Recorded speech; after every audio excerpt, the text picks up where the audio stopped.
안녕하십니까. 우크라이나 전황을 살펴보는 시간을 갖겠습니다. 쿠르스크, 포크로우스크, 흑해 등지의 전선의 전황입니다. 먼저 쿠르스크 전황인데요.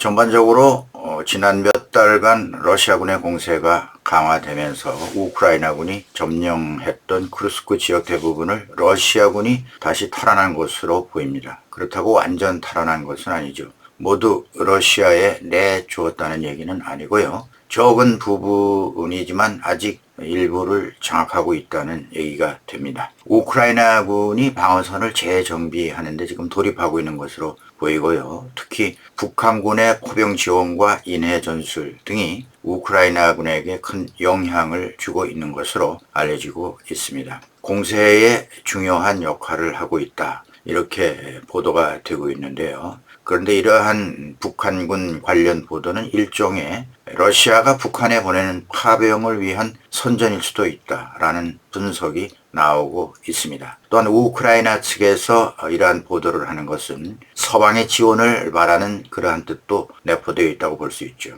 4월 초의 최근 동향을 보면요. 쿠르스크 탈환의 핵심적 역할을 했던 러시아 지휘관이 북한을 방북했다는 보도가 나오고 있습니다. 쿠르스크 전선에서 활약한 것으로 알려진 파트나시카 국제여단의 지휘관이라고 하죠. 아크라 아비드즈비가 러시아 하원 대표단과 함께 북한을 방문한 사실이 확인되고 있습니다. 4월 7일 주 북러시아 대사관은 텔레그램을 통해서 도네츠크 인민공화국의 파트나시카 국제여단 아크라 아비드즈바가 평양을 방문했다고 밝혔습니다. 현재 파트나시카 국제여단은 자원병으로 된 연방군단입니다. 그런데 이전에 이 아비드즈바의 그 주 전선은 돈바스 지역이죠. 쿠르스크 전투에 이번에 참여했는데요. 정전에 앞서서 이 아비드즈바 지휘로 돈바스 전투에 북한이 투입될 가능성을 보여주고 있다는 대목입니다. 이 돈바스를 완전히 굳히기 위한 러시아군의 작전으로 보이고 있습니다. 2025년 4월 7일 현재 쿠르스크 전선은 러시아군이 주도권을 잡고 있다. 이렇게 보면 되겠고요. 현재 우크라이나군은 제한적 범위 안에서 방어선을 유지하고 있다는 정도의 소식이 전해지고 있습니다. 그런 가운데 우크라이나군은 쿠르스크 전선에 집중된 러시아군의 병력을 분산시키기 위한 작전이다. 그러면서 러시아 영토 내에 보급망을 교란시키기 위해서 드론으로 군사시설 또 에너지 기반 시설을 공격하고 있습니다. 특히 벨고로드 지역 교량 2곳을 파괴하는 데 성공했는데요. 러시아군의 병력 이동과 보급에 큰 차질을 주고 있다는 얘기입니다. 러시아 영토 내 소규모 병력을 침투함으로써 러시아군을 지속적으로 압박하고 있다. 이렇게 볼 수 있습니다. 다음은요. 포크로우스크 전선인데요. 동부 전선이 되겠습니다.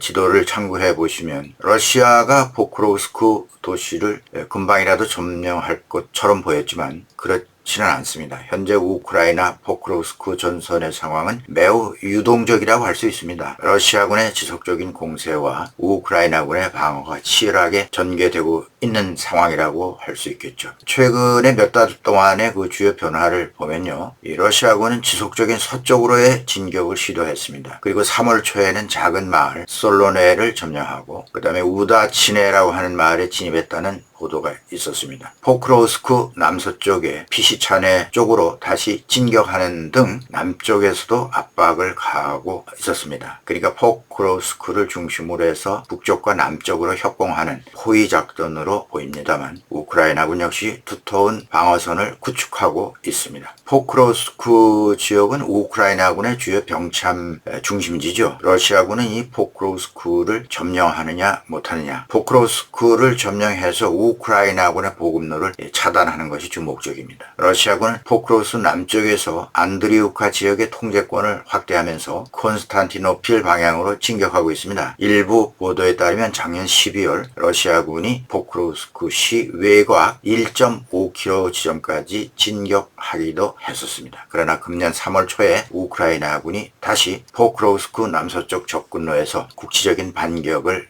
감행해서 일부 지역인 지비로베, 피샤네, 통해 이 지역 일대를 탈환하기도 했습니다. 격렬한 전투 속에서도 우크라이나군은 포크로스크를 두텁게 방어선을 구축하고 있습니다. 양측의 격전으로 전황의 어려움은 마찬가지입니다. 앞서 얘기한 대로 포크로스크는 우크라이나 동부의 주요 철도 및 도로 교차점으로 우크라이나군의 병참 중심지 역할을 수행하는 요충지죠. 이 지역이 함락될 경우 우크라이나군의 동부 전선 유지에 심각한 타격이 될 수 있다는 얘기입니다. 러시아군의 공세로 인해 포크로스크의 인구는 약 6만 명 정도에서 절반 수준으로 감소했다고 합니다. 도시 전체가 유령 도시화 되고 있다는 그런 보도도 있습니다. 일부 전문가들은 러시아군이 포크로스크 남쪽 측면을 통해 우회해서 크라호베 지역을 점령하고 포크로스크를 포위 공격할 가능성을 제기하기도 했습니다. 전반적 추세는 러시아군의 지속적인 공세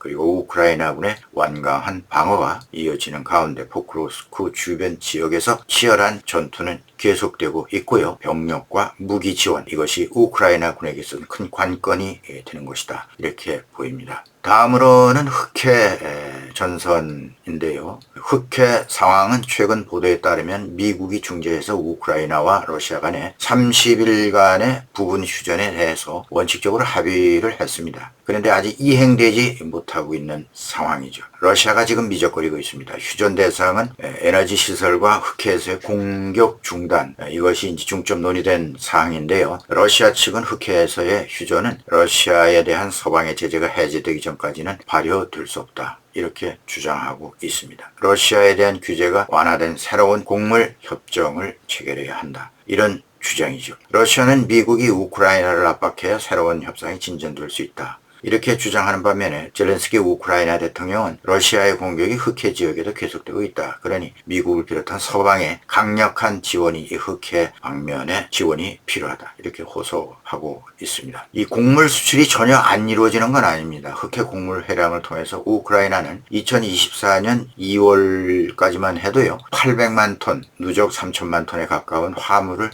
수출했다고 발표한 바 있습니다. 2005년 3월 초를 기준으로 해서요. 이는 흑해를 통한 곡물 수출이 부분적으로나마 이루어지고 있음을 시사하는 거죠. 종합적으로 볼 때 흑해를 통한 곡물 수출은 제한적이지만 지속되고 있는 것으로 보입니다. 지속되지 않을 수가 없는 거죠. 흑해 곡물 회량이라는 것이 있습니다. 루마니아, 불가리아, 튀르키예 등 나토 회원국의 영해에 인접해서 동쪽 해안을 바짝 붙어서 우크라이나 군함의 보호하에 운항하는 회량인데요.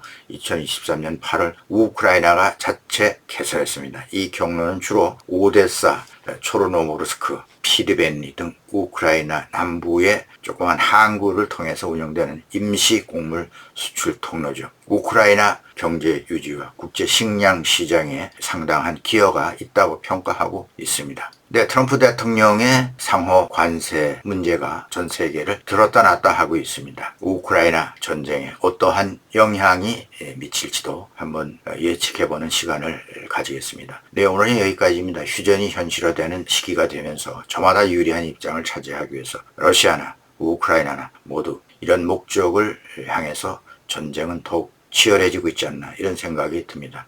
속히 휴전이 성사되기를 바라면서 오늘은 여기까지 하겠습니다. 여러분 감사합니다.